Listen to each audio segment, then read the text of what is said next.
आपसे करूंगी। डॉक्टर नैना, शुरुआत में आपसे मैं ये जानना चाहूंगी कि आम लोगों के लिए सरल भाषा में आप बताएं कि सर्वाइकल कैंसर क्या होता है, इसके मुख्य कारण क्या है, why are we talking so much, suddenly हम लोग इतना बात कर रहे हैं सर्वाइकल कैंसर की। प्रधानमंत्री नरेंद्र मोदी जी भी इस पे इतना काम कर रहे हैं और हजारों लोगों को हम लास्ट ईयर भी शक्ति बंधन के थ्रू भी डॉक्टर सौम्या पूजे ने सर्वाइकल कैंसर की वैक्सीन लगवाई और इस शक्ति बंधन में भी करीब 1000-2000 लोगों को, बच्चियों को लगाई है। तो सब जागरूक हो रहे हैं, ऐसा क्या है? We want to learn more from you. Thank you so much Pinky ji and बहुत बहुत शुक्रिया सौम्या मैम का और शक्ति वंदन का कि मुझे आमंत्रित किया आज इस कार्यक्रम में। सर्वाइकल कैंसर क्या है? जो हमारी बच्चादानी है उसके निचले हिस्से को सर्विक्स कहा जाता है। सर्विक्स की जो सेल्स होती हैं उसका अनियमित रूप से बढ़ना, कैंसर मतलब होता है कि उस सेल्स का जब हमारा कोई घाव होता है, हमारे हम चोट लग जाती है, वो 4-5 दिन बाद खुद ब खुद हम सफाई रखते हैं, वो भर जाता है और स्किन नॉर्मल हो जाती है। बट कैंसर क्या होता है कि वो घाव जो है वो भरता नहीं है, उसके और भी आगे भी उसकी सेल्स मल्टीप्लाई करती जाती हैं, उस चीज़ को हम कैंसर बोलते हैं। तो बच्चादानी का जो निचला हिस्सा है वो सर्विक्स है और सर्विक्स की सेल्स अगर अनियमित रूप से बढ़ती जाए उसको वो कैंसर का रूप ले लेते हैं। हम क्यों बात कर रहे हैं सर्वाइकल कैंसर के बारे में? हर साल 1,25,000 महिलाओं को सर्वाइकल कैंसर होता है। उससे भी ज़्यादा दुख की बात है कि उसमें से हम आधे, मतलब लगभग हम 60,000 महिलाओं को खो देते हैं, उनकी मृत्यु हो जाती है। और ये हम ऐसे कैंसर की बात कर रहे हैं जो कि हम एक वैक्सीन, जैसे कोविड के टाइम हम सबको एक वैक्सीन लगा था यहाँ पे और जिससे हमें फुल प्रोटेक्शन मिली थी कोविड के अगेंस्ट में। तो जिस कैंसर को हम एक वैक्सीन लगा के जिससे बच सकते हैं, उससे हमारे भारत में 50% जो डायग्नोस हो रहे उसके 50% महिलाओं को हम खो रहे हैं। इसलिए हम सब इस बारे में बात कर रहे हैं। नरेंद्र मोदी जी ने इतना भव्य कार्यक्रम किया, इतने लोगों को वैक्सीनेट किया, सौम्या मैम इतने लोगों को वैक्सीनेट कर रही है, because this is the need of the our.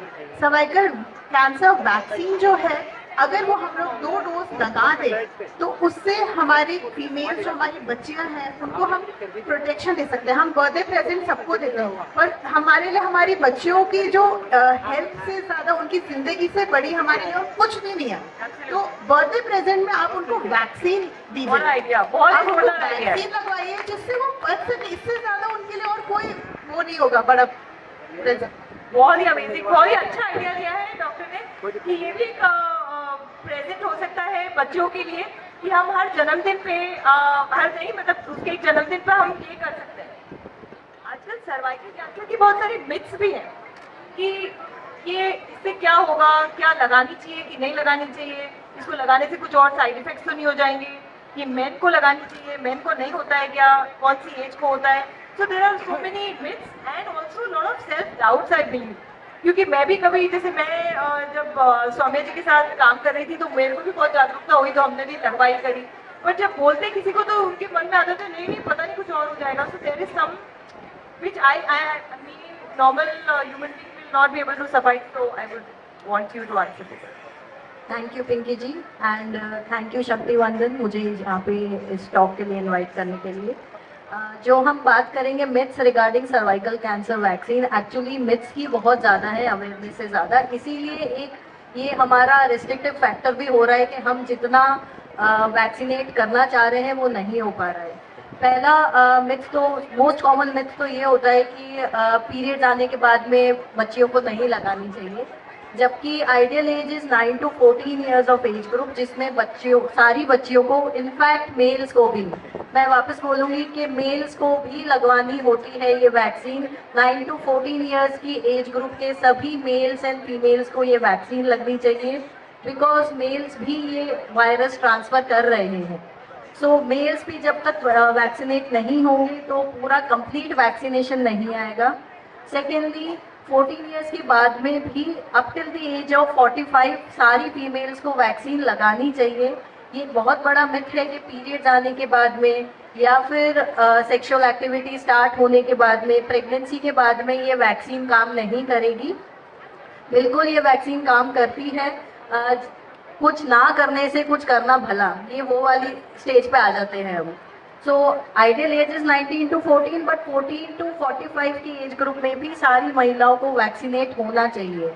जैसे अभी डॉक्टर नेहा ने बोला कि सारी बच्चियों को हम बर्थडे प्रेजेंट दें, वैसे ही मैं बोलूँगी कि सारी फीमेल्स को भी खुद को प्रेजेंट देना चाहिए अपने बर्थडे पे। एवरी ईयर खुद की सर्वाइकल कैंसर स्क्रीनिंग करवानी चाहिए, प्लस अपने आप को भी सर्वाइकल वैक्सीनेशन का प्रेजेंट देना ही चाहिए। एज आई ऑलवेज से, अपने ओपीडी में भी बोलते हैं कि सारी एवरी बर्थडे पे या एवरी एनिवर्सरी पे अपने हस्बैंड से ले लीजिए प्रेजेंट, बट सारा फुल बॉडी वर्कअप, अपना कैंसर स्क्रीनिंग सब कुछ करवाना चाहिए। few more myths, doctor Kanika, जैसे कई बार एक ले पर्सन को या इवन मदर को लगता है कि ये वैक्सीन जो है वो शायद इनफर्टिलिटी मेरी बच्ची को दे सकती है या बेटी को दे सकती है, स्टर्लिटी लड़कों को दे सकती है, तो उसके बारे में क्या कहना? नहीं, ऐसा बिल्कुल भी नहीं है। वैक्सीन सिर्फ और सिर्फ एचपीवी को प्रोटेक्ट करेगा, उसका स्टेरिलिटी या फर्टिलिटी पे कोई असर नहीं है, उसका मेंस्ट्रुअल साइकिल पे कोई असर नहीं है। वो मेंसेस की कोई भी दिनों में लगा सकते हैं। ये भी एक मिथ होता है कि हम पीरियड्स के कौन से दिन में लगाएं या पीरियड चल रहे हैं लगाएं कि नहीं लगाएं, ऐसा कुछ भी नहीं है। किसी भी डे पे आप लगा सकते हैं, अपना डोज पे फॉलो अप करना होता है।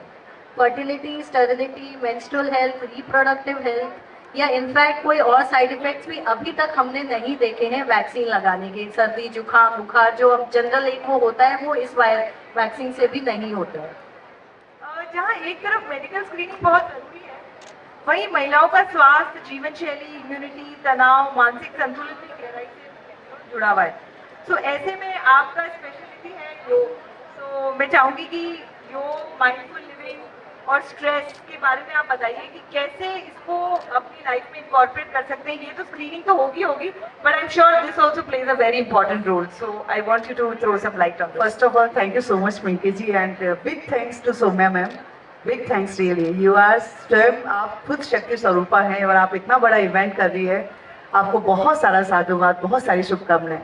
पिंकी, बहुत अच्छा सवाल आपने करा कि हम महिलाएं जो है कहीं ना कहीं जागरूक नहीं है अपने प्रति है, ना खान पान, ना रहन सहन, ना चिंतन मनन। तो ये अगर तीनों ही बातें अपन अपनी लाइफ के अंदर देख लेते हैं, तो इसमें कहीं ना कहीं हमारा रूट कोज जो है सभी कारणों का वो है स्ट्रेस। तो वहाँ से ओवरकम करने के लिए हम थोड़े जिस 24 घंटों में से हम अगर 5 से 10 मिनट भी खुद के लिए निकाल लेते हैं, जहाँ पे हमारी फिजिकल हेल्थ को हम समय दे देते हैं, मेंटल हेल्थ को समय दे देते हैं, तो वहाँ का बहुत बड़ा असर आपके आता है। और साथ में क्या होता है कि जैसे अगर आप पहले से ही फिजिकली आप फिट है और आपका इम्यून सिस्टम इतना बूस्टअप है और आपने बॉडी की प्रतिरोधात्मक ऊर्जा को, शक्ति को, जीवनी ऊर्जा को इतना एक्टिवेट कर रखा है, तो फिर कोई भी ये जल्दी से आपके ऊपर वायरस अटैक नहीं करेगा। क्योंकि जो सर्विक्स है, जो आपका जैसे मलासन करना है, भुजंगासन करना है, तो जो आपकी प्रजनन शक्ति तो आपकी अच्छी ही होगी, पर वहाँ पे एक ब्लड का एक्टिवेशन होगा, फ्लो जाएगा। और साथ में जब आप ये कुछ क्रियाएं करते हैं, आसन करते हैं, बंदास करते हैं, क्रिया करते हैं, तो उससे होता क्या कि जो टॉक्सिन्स हैं उनका रिलीज होते हैं वो, ठीक है। और साथ में वहाँ पे स्ट्रेंथन आती है, डेवलपमेंट आता है वहाँ पे। तो हम महिलाओं को अपनी फिजिकल हेल्थ का, क्योंकि हमें पता है कि हम इतनी सारी उससे एज से निकलते हैं और हर एज का अपना एक चैलेंज होता है, तो हमें यहाँ पे होना चाहिए कि हम फिजिकल हेल्थ को प्रायोरिटी दे देते तो अपनी मेंटल हेल्थ को भी इतना ही प्रायोरिटी दें, ताकि एक बैलेंसिंग आ पाए। हमें कंट्रोलिंग नहीं आ रहा है, नियंत्रण नहीं आ रहा है, और यदि वो नियंत्रण आ गया तो फिर हमारे इमोशन जो है वो इतने हावी नहीं होंगे और फिर हम अपने आप पे कंट्रोल कर पाएंगे, जिसका इसका मुख्य कारण है, आप समझ रहे होंगे कि आजकल सेक्सुअल एक्टिविटी जो है वो बहुत आम हो गई है। तो हमें वहाँ पे जब तक इमोशंस कंट्रोल है, आपकी भावनाएं कंट्रोल, आपका चित्त कंट्रोल है, तो फिर आप उस चीज़ों में फंसोगे ही नहीं। तो फिर इसका कहीं ना कहीं हद तक बहुत सारी हम इसको ओवरकम कर सकते हैं। मैम, मुझे लगता है कई बार महिलाओं को बहुत सेल्फ डाउट भी होता है अपने उस पे, खुद पे, कि ये शायद मेरे से नहीं हो पाएगा।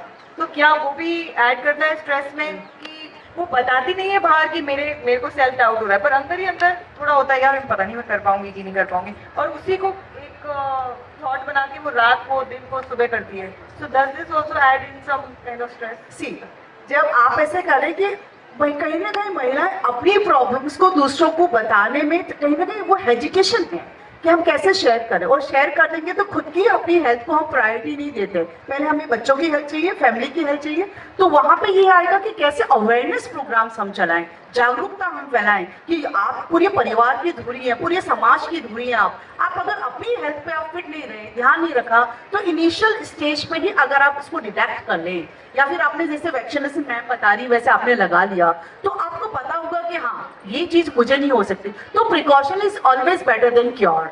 सो इस बात को ध्यान रखना पड़ेगा।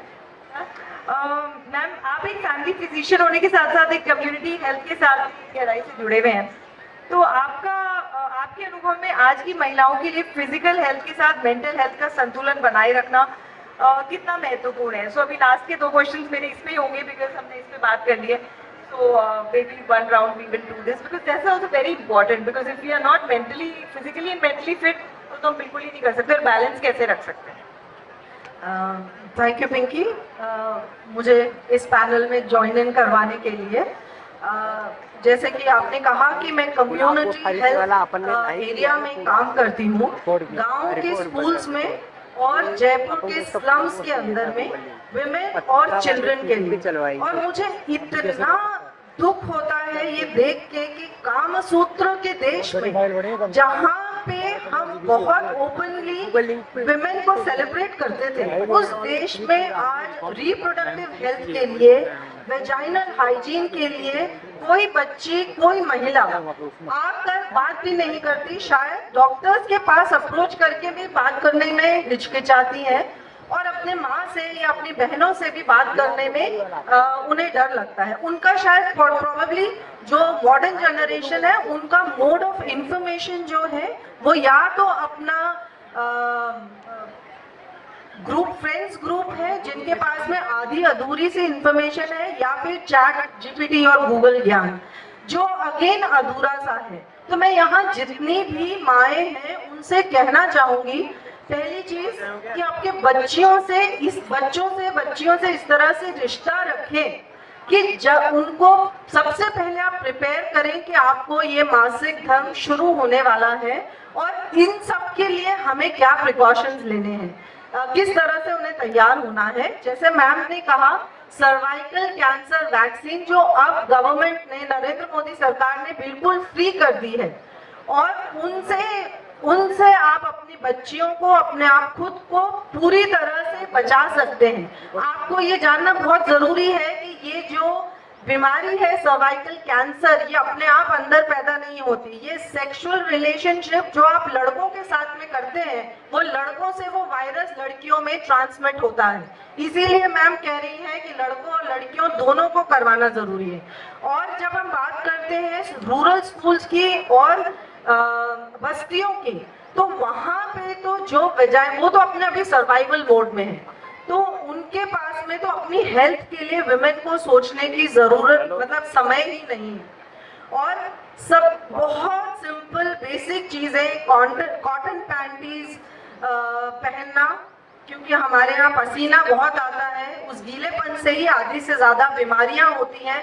बहुत सिंपल ये एक सॉल्यूशन है, लेकिन उसके बारे में भी नहीं पता। बहुत देर हो जाती है तब सब लड़कियां आती हैं कि हमारे कमर में दर्द हो रहा है और व्हाइटिश डिस्चार्ज है या येलोइश डिस्चार्ज है, उनकी माँ को भी नहीं पता होता, ब्राउनिश डिस्चार्ज है, और आप एक ऐसी इन्फेक्शन ले बैठते हैं जो शायद आपको इनफर्टिलिटी तक, मतलब माँ बनने में भी आपको प्रॉब्लम करता है।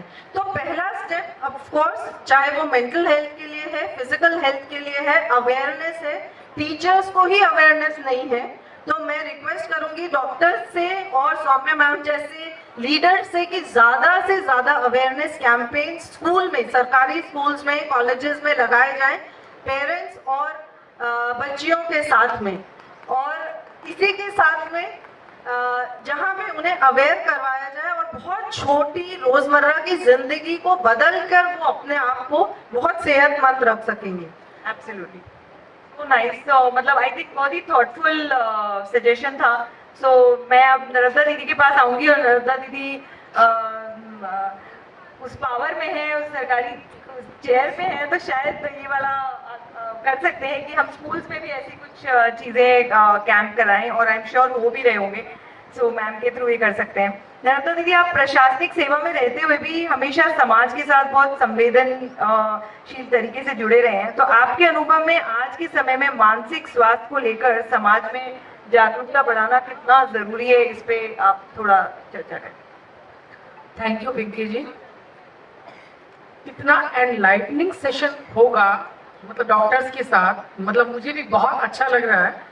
और वैसे तो मैं दाल में कंकड़ की तरह हूँ, मैं इस सेशन के लिए नहीं हूँ, बट डॉक्टर्स के बीच में मैं बैठी हूँ तो मुझे ऐसा लग रहा है कि चलो कुछ इस बहाने सुनने को मिल गया, नहीं तो हम शायद इतना मैं मतलब सौभाग्य से जिस दिन मोदी जी इसका लॉन्च कर रहे थे राजस्थान में, उस दिन हम अजमेर में ही थे इसी कार्यक्रम में, तब भी मुझे शायद न लगा हो कि इतना इम्पोर्टेंट है क्या ये, पर आज मुझे आपकी बात सुन के लगा कि वाकई में जरूरी। और जैसा सुनीता जी ने कहा कि इसकी अवेयरनेस तो बहुत होनी चाहिए, आपने जैसे बताया कि मेल के लिए भी है, फीमेल के लिए भी है, तो इसके लिए मैं सौम्या जी को और आप सबको थैंक्स देना चाहूंगी कि जो अभी गुलाब जी का इतना वाइब्रेंट सेशन था, सोशली वाइब्रेंट, उसके बाद आपने मेडिकल को लेके इतना जरूरी सेशन रखा है। एंड और डॉक्टर्स को बहुत बहुत थैंक यू कि आपने बहुत सिंपल तरीके से बताया है कि क्यों जरूरी है। अब बात आती है जैसे सुनीता जी कह रहे हैं कि अवेयरनेस, जो सामान्यतः आजकल आपको गैजेट्स की अवेयरनेस मिल जाएगी, फैशन की अवेयरनेस का सबको पता रहेगा, कौन सा इंस्टीट्यूट है जहाँ जाना चाहिए, पढ़ना चाहिए, वो सब मिलेगा, लेकिन हेल्थ को कैसे ठीक से रखा जा सकता है, जैसे योगा की छोटी छोटी हैबिट से कैसे रखा जा सकता है अपने आप को ठीक, और पीसीओडी तो इस तरह का इतना जैसे सरदर्द होता हो, इस तरह की कॉमन प्रॉब्लम हो गई है हर बच्ची को। अच्छा, समय निकलने के बाद बच्चियां, जैसे मैं आपको बताऊं, बहुत एक्टिव महिला मुझे मिली एक बार एक मंदिर में पिछले दिनों, एंड सोशली एंड मीडिया में भी बहुत एक्टिव थी। तो मैंने उनसे पूछा कि मंदिर में क्यों आए हुए हो अभी आज बहुत दिनों बाद, तो बोले मैडम मुझे संतान नहीं हो रही और मेरी गलती ये है कि तब तो हम करियर के जोश में रहे और हमने विवाह की आयु में देर कर दी, अब मैं देवी माँ से प्रार्थना कर रही हूँ कि मुझे संतान मिले। तो वहां मेरे दिमाग में विचार शुरू हुआ कि काश हम कैरियर काउंसलिंग के समय इसको भी काउंसलिंग में रखें कि ये पैरेलल चलने वाली चीजें हैं। तो जैसे आपने पहले बीच में एक सवाल भी आया था कि हम वन साइडेड हो जाते हैं, कभी एक्सट्रीमिस्ट हो जाते हैं कि कैरियर है तो फिर उसके साथ फैमिली नहीं और हेल्थ नहीं, और तो आपका जो स्कूल में वैसे संयोग से सरकार बहुत सारी योजनाएं चलाती है ना, और उड़ान के माध्यम से सैनिटरी पैड्स भी फ्री देने का, और आंगनवाड़ी में भी, और आशा हेल्थ वर्कर के थ्रू, वो सब आप लोग जानते ही हैं। पर ये कुछ विषय ऐसे हैं जो सिर्फ और सिर्फ डायलॉग से समझ में आते हैं, मतलब नॉर्मल क्लासेज में अगर आप डायलॉग करें, एक पीरियड स्पेशल में, असेंबली में आप इसमें सेशन में रखें, तो मेरा मानना है कि आप लोगों की तरफ से ऐसा कोई इनिशिएटिव अगर हो जाए, जैसे आपके पास सौम्या मैडम भी है, आप लोग भी कम्युनिटी में काम कर रहे हैं, तो इसके लिए आप अलग से सेशन लें जो हेल्थ का ना हो कि बच्चियों से बातचीत का हो, उसमें वेरियस इश्यूज आ सकते हैं और अपना मतलब इंटरेक्शन हेल्थ पे ही हो उस समय। तो इस विषय को हमें रखना चाहिए कि बच्चियां बिल्कुल हेल्थ, अच्छा नशा भी उसमें इंक्लूड हो गया है, तो उसका भी उनको साइड इफेक्ट्स तो पता ही नहीं, खाली एंजॉय ही पता है उनको, और आप उनको टोक भी नहीं सकते क्योंकि वो आपकी उसमें लिबर्टी में आ जाता है कि वो तो करेंगे। सो इस सोशली इतने सारे इश्यूज हैं कि आप लोग की भूमिका सोशल एक्टिविटी से ज्यादा बढ़ गई है, क्योंकि हेल्थ अपने आप में बहुत बड़ा इशू है। उसमें पिंकी जी ने जो मेंटल हेल्थ की बात की, वो तो आप यूँ मानिए कि आज का सबसे महत्वपूर्ण विषय इसलिए हो गया है कि जितनी भी सामाजिक या शारीरिक समस्याएं हैं, उनसे सबसे ज्यादा प्रभावित आपका दिमाग होता है। और यदि आपको कोई समस्या नहीं भी है तो कई बार सामने देखने से भी कुछ समस्याएं क्रिएट हो जाती है, कभी किसी पार्टी में जाने से ही समस्या क्रिएट हो जाती है, कभी किसी का बहुत अच्छा फंक्शन अटेंड कर लिया तो भी, किसी को घूमते हुए जाने देख लिया, किसी का स्टेटस देख लिया। अभी आप देखते होंगे रील भी इस तरह की बनती है कि भाई हमको तो रोटी बनानी है, हमको घुमाने की रील मत दिखाओ। कोई कहता है जी हमको तो ये पहनना ही नहीं है, हमें तो दूर, मतलब वो अपना एक्सप्रेशन करते हैं स्ट्रेस का, बट बड़ा एक कॉमेडी वे में करते हैं, तो अच्छा भी लगता है, लेकिन कहीं ना कहीं वो दबी हुई भावना होती है जो हो सकता है बहुत 2-3-4 साल बाद घर में एक्सप्रेस हो। क्योंकि कई बार में सुनने में आता है कि इसी बात का झगड़ा होता है कि साहब हमको तो घूमने नहीं ले जाते और हमको तो बाहर नहीं जाने देते। तो आप किसी भी चीज को लेके अपने आप को परेशान कर सकते हो। तो ठीक है, हेमलता जी कहती हैं आप योगाभ्यास करें तो हो सकता है बहुत सारी चीजें आए नहीं। और यदि आ जाती है तो आपके पास बहुत सारे डॉक्टर्स भी हैं। बट फिर भी मैं इतना सा कहना चाहूंगी कि जैसे खाना, हमारा पेट गड़बड़ क्यों होता है? कोई बता सकता है? वैसे बहुत सिंपल सी बात है कि हम गलत आहार लेते हैं तो पेट गड़बड़ होता है। तो मेंटल हेल्थ भी कुछ ना कुछ गलत हम लेते हैं अपने मस्तिष्क में या सर्कमस्टेंसेस से आता है तो उसके कारण होता है। फिर हमें लगता है कि दीपिका पादुकोण को भी मेंटल प्रॉब्लम थी, दैट मीन्स इसे फैशन में है। तो फैशन में नहीं है एक्चुअली ये, बट ये है कि आप किस चीज को ऑप्ट कर रहे हो, आप उस चीज से अपनी मेंटल हेल्थ को क्रिएट करते हो कि वो पॉजिटिव रहेगी कि वो नेगेटिव रहेगी, आपकी एम्बिशंस किस तरह की हैं और उसकी लिमिटेशंस क्या हैं, आपकी सोसाइटी का जो एटमॉस्फेयर है वो क्या है, फैमिली का एटमॉस्फेयर क्या है, आपकी एम्बिशंस उससे मैच करती है कि नहीं करती है। इन सब चीजों का जो घालमेल बनता है वो स्ट्रेस बनता है ना। वो चाहे पढ़ाई का भी हो, छोटे छोटे बच्चों को भी कई बार अभी देखते हैं कि स्कूल से आते ही वो कहते हैं कि अभी मेरे से बात मत करो, मैं बहुत स्ट्रेस में हूँ। आपको क्या पता मेरी क्या शेड्यूल था स्कूल में। तो ऐसे लगता है कि हमसे भी ज्यादा स्ट्रेस इनको है।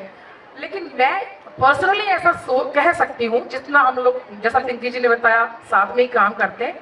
डायलॉग, संवाद एक ऐसी चीज है, घर में संवाद, जिसपे गुलाब जी ने भी खूब जोर दिया। लेकिन सच ये है कि हमारा संवाद परिवार में बिल्कुल समाप्त हो गया है। हमारा ना बच्चों से संवाद है, ना बच्चियों से है, ना बहुओं से है, ना बेटों से है। सब अपने अपने काम में व्यस्त हैं। 5 जने बैठे, पांचों अपना अपना मोबाइल लेके बैठे, पांचों की अपनी अपनी है ना। तो जब आप अपने बच्चे के चेहरे को नहीं पढ़ पाएंगे, पत्नी के चेहरे को नहीं पढ़ पाएंगे, पत्नी पति के चेहरे को नहीं पढ़ पाएगी, तो क्या पता लगेगा कि उसके अंदर क्या चल रहा है। अच्छा, हम सब जानते हैं, कोई नई बात मैं भी नहीं कह रही, क्योंकि हम सब इन बातों पे हंसते भी हैं। पिछले दिनों मैंने एक रील देखी कि 1990 के जमाने में जब पति आता था, इसको मतलब मेल फीमेल से मत जोड़िएगा, एक इनेक्टमेंट है कि पति आता था, पत्नी आते ही पानी का गिलास उसको पिलाती थी, फिर पूछती थी कि चाय लेंगे क्या, फिर पूछती थी अभी खाने में क्या खाएंगे।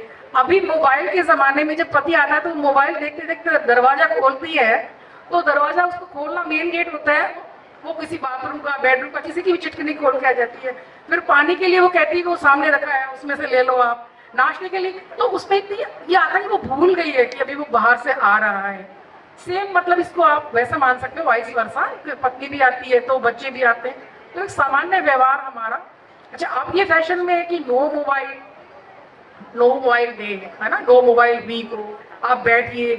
चलिए इसको फॉलो कर लीजिए कि वंस इन अ वीक आप मोबाइल नहीं देखेंगे या 1 घंटा आप मोबाइल नहीं देखेंगे। अभी आंध्र में और तेलंगाना में, कर्नाटक में और तेलंगाना में मोबाइल बैन किया है बच्चों के लिए। लेकिन मैंने बच्चों से बात की, पता है बच्चों ने क्या कहा? स्कूल में हमारी मैडम कह रही थी कि बैन हो ही नहीं सकता, कोई मतलब नहीं है, सरकार बैन कर देगी, इससे कोई फर्क नहीं पड़ने वाला। मतलब आपने पहले से ये कह दिया कि इसका कोई अर्थ नहीं है, जबकि हम सोचते ये कि हाँ बैन कर सकते हैं, कोई लिमिट तय कर सकते हैं, कोई एज तय कर सकते हैं। तो मेंटल स्ट्रेस का सीधा संबंध जो हमारे अपने लोक व्यवहार की दिनचर्या की चीजों से तो है ही है, पर जो हमारी सामान्य हमारी चित्त वृत्तियां, जिनका निरोध करने के लिए अमृता जी बताएंगी तरीका, और पिंकी जी ने सेशन भी तय कर दिया। योगा चित्त वृत्ति निरोध है, तो अनावश्यक चीजें मस्तिष्क में आने से उनको रोकने का तरीका ही स्ट्रेस को दूर रखने का तरीका है। और दूसरा आपका डायलॉग, यदि आपको कोई प्रॉब्लम है, जैसे पहले हमने कभी देखा नहीं था कि माँ कभी बीमार होती थी क्या? माँ कभी बीमार नहीं होती थी, वस्तुतः बीमार होती थी पर माँ बोलती नहीं थी। अब माँ की सहन शक्ति भी मम्मी वाली हो गई है, माँ वाली नहीं रही, मॉम वाली हो गई है, तो मॉम पिघल भी जाती है, फिर जल्दी से मैट भी हो जाती है वो, तो स्ट्रेंथ भी नहीं रहती। तो इशू ये है कि हम सबको एक दूसरे से डायलॉग, एक दूसरे की बात को समझना, टॉलरेंस को बढ़ाना, और कम से कम कमिंग जनरेशन के साथ इन सब इश्यूज पे बात करेंगे तो मेंटल हेल्थ को हम थोड़ा सा ठीक से एड्रेस कर पाएंगे। Thank you. मैं इस कोट में कुछ कहना चाहूंगी, जैसा कि मैम ने कहा चित्त वृत्ति निरोध। अब क्योंकि मैं योग की प्रोफेशनल हूँ तो कहूंगी इसके अंदर कि जैसे कभी हमने हमेशा भगवान श्री कृष्ण का रथ देखा है, वो घोड़े भागते हुए देखे हैं, भगवान श्री कृष्ण बैठे हैं, चला रहे हैं, अर्जुन रथ के ऊपर है। कभी हमने उस ढंग से नहीं देखा कि जो रथ है वो हमारा शरीर है। जो रथ है वो कौन है? हमारा शरीर है। और जो 5 घोड़े भाग रहे हैं वो हमारी सेंसेस है। जो बाहरी दुनिया में इतनी एक्सट्रोवर्टेड इतने एक्सट्रोवर्ट है कि कभी शांति से हमने उसको इंट्रोवर्ट करना सीखा ही नहीं या सिखाया ही नहीं या ट्रेंड में ही नहीं है। और अभी तो बहुत ज्यादा ट्रेंड में आ रहा है anxiety, depression, low blood pressure, ये सब कुछ। तो वो जो 5 घोड़े भाग रहे हैं उन पे लगाम लगानी है। जो लगाम है वो आपका मन है। जो लगाम है वो कौन है? आपका मन है। हमारे गुरुदेव कहा करते हैं कि परिस्थिति बदलेगी उसका इंतजार मत करो। परिस्थितियां बदलेगी उसका इंतजार मत करो। मन स्थिति बदलो तो परिस्थितियां बदली भी नजर आएगी। मन स्थिति बदलो तो परिस्थितियां बदली भी नजर आएगी। जैसी दृष्टि वैसी सृष्टि। हमारा देखने का नजरिया क्या है? क्या हम पॉजिटिव चीजों को जल्दी देख रहे हैं या नेगेटिव को जल्दी देख रहे हैं? आज का सीन थोड़ा अलग हो गया। नेगेटिव जल्दी पकड़ में आती है, हमें देखना है पॉजिटिव। तो जितनी सकारात्मक हम सोच हमारे रखेंगे, समझ हमारे रखेंगे, तो उससे अपने आप ही एक हैप्पीनेस आएगी, वेलनेस आएगी, हम अच्छा अनुभव कर पाएंगे। जैसे भी हमें जीवन शैली हमें मिली है, रिश्ते हमें मिले हैं, सुख सुविधाएं हमें मिली हैं, अगर उसी के अंदर संतुष्टि नहीं है तो फिर कुछ नहीं हो सकता। बस आपसे एक बार डॉक्टर नैना पूछना चाहूंगी कि सर्वाइकल कैंसर के लिए वैक्सीन तो आ गई है हमारी, है ना, बट जो मेरा मानना है कि मुझे लगता है कि इतनी ज्यादा क्वांटिटी में नहीं है। ये माइक चल रही है। सो ऐसा क्या कुछ है जो पेरेंट्स, माता पिता को ध्यान रखना चाहिए अपने बच्चों को किस टाइम पे लगवाना है? You know the age group, what is the age bracket? बिल्कुल, मैं इसको समराइज कर दूंगी जितना भी अपन ने बात की था कि जो भी लोग एटलीस्ट यहाँ पे हैं, आप लोग को ये 5 मिनट ये याद रहेंगे कि हाँ, ये आगे आप किसी की जिंदगी बचा सकते हैं, अपने बच्चों की जिंदगी बचा सकते हैं। जो सर्वाइकल कैंसर हमने बात की, इसके हम पहली बात करेंगे कि इसके सिम्टम्स क्या है। जो नीचे सर्विक्स का हिस्सा है बच्चादानी का, और ये बात आप सबके लिए सुनना जरूरी है क्योंकि ये प्रॉब्लम हमारी दादियों, नानियों, मम्मी, मौसी, बहनों और अपनी पत्नियों, सबको, किसी को भी हो सकती है। और पुरुषों को भी इतना अपनी वाइफ को कंफर्टेबल फील कराना है कि वो अपनी प्रॉब्लम आपको बता सके, आपकी माँ आपको प्रॉब्लम बता सके। निचले हिस्से से गंदा पानी आना, वाइट डिस्चार्ज, सफेद पानी नॉर्मल नहीं है। मेरे पास बहुत सारी लड़कियां आती है कि ये तो नॉर्मल है।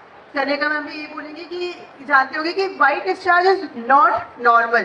तो सफेद पानी आना, नीचे से खून आना, नीचे जब सेक्स अपने पति के पास आने के टाइम आपको दर्द होना, तेज दर्द होना, ये नॉर्मल नहीं है।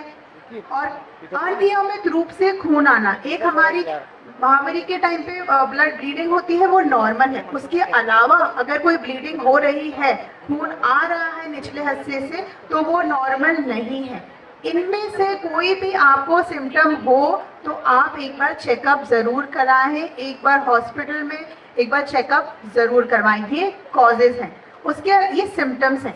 अब कैंसर क्यों हो रहा है, जैसे आपने बोला कि हमारी सफाई, अभी जैसे बताया सुनीता मैम ने, वेजाइनल हाइजीन बहुत ध्यान रखनी। पैडमैन मूवी हम सबने देखी, हमें पता है पैड्स यूज करने हैं, अच्छी क्वालिटी के पैड्स यूज करने हैं, गंदा कपड़ा इस्तेमाल नहीं करना है। आप जो कर सकते हैं, हमारे घर में जो काम कर रहे हैं लोग, उन बच्चियों की हेल्प कर सकते हैं, उनको आप सैनिटरी नैपकिन्स प्रोवाइड करिए ताकि वो गंदा कपड़ा यूज ना करें। और हर 6 घंटे में वो चेंज करना है। ऐसा नहीं है कि 24 घंटे आप एक ही पैड लगा रहे हो, ये बहुत इंपॉर्टेंट है।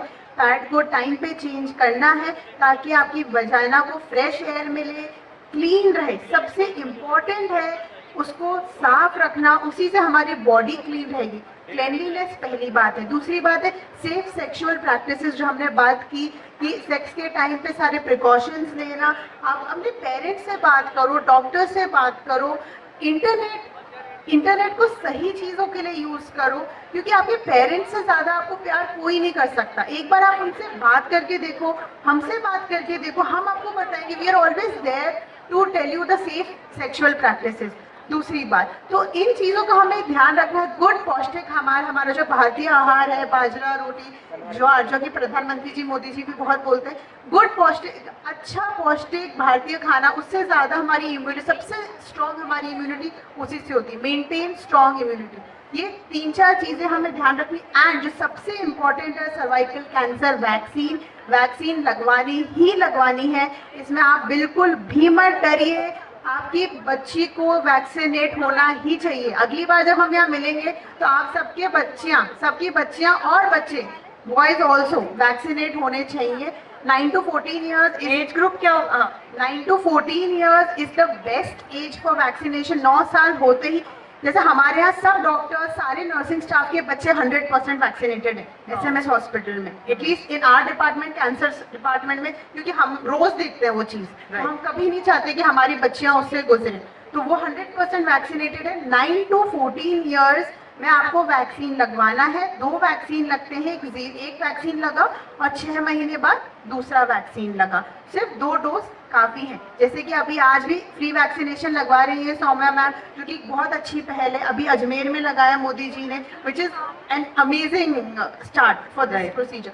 एंड और भी अब हम हॉस्पिटल्स में, सरकारी हॉस्पिटल्स में, जैसा मैम बोल रहे हैं कि आएंगे तो वैक्सीन लगवाना है। अगर आपकी बेटी 15 साल से 26 साल के बीच में, 15 to 26 ईयर्स, तो 3 डोजेस लगेंगी और उससे उनको फुल प्रोटेक्शन मिलेगी। पहली डोज, फिर 1 महीने बाद दूसरी डोज और फिर 6 मंथ्स बाद थर्ड डोज।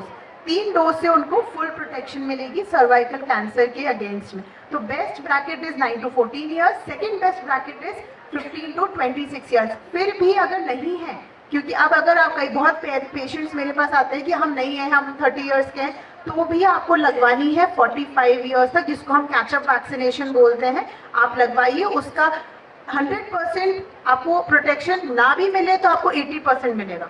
आपको अगर आप before the first sexual practice अगर आप अपनी बच्चियों के लगवा देते हैं तो it gives you 100% protection. I just state the facts. पर फिर भी अगर आप 45 ईयर्स तक लगवाते हैं तो भी आपको प्रोटेक्शन मिलेगी, तो वो लगवाना ही लगवाना है। क्या कह रहे हैं?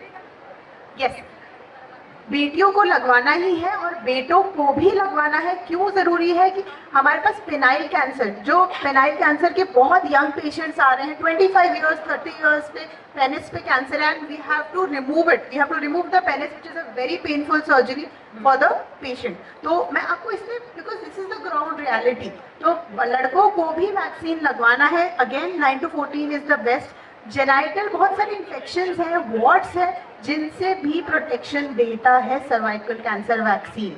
Wards is very common, it's very painful. जो हमारे प्राइवेट एरियाज में घाव हो जाते हैं जो बहुत दर्द करते हैं, फीमेल्स में भी और मेल्स में भी होते हैं, और इससे उनको फुल प्रोटेक्शन मिलेगी अगर वो वैक्सीनेटेड है। So HPV vaccine should be put. I just give an example, Australia is 100% vaccinated. अभी न्यूज़ में हमने पढ़ा था Australia has been 100%, the females and are 100% protected. उनकी सारी females, we have to bring India, we have to bring our Rajasthan to that level that next time we meet we'll have 100% protection for all the we females. will do that, yeah. Thank you so much. एक last में मैं आपसे पूछना चाहूँगी doctor Kanika कि briefly आप बताएं कि ऐसी क्या चीज़ है जो हम महिलाओं को बता पाएं, क्योंकि वो एंड तक वेट करती हैं मोस्टली कि एंड आएगा जब हम जाएंगे, तो वो एंड आए ना, हम ऐसी नौबत ही ना आए कि हमारे को कुछ हो। यूजुअली क्या होता है, थोड़ा बहुत होता है, फिर सोचते अरे तो हो गया।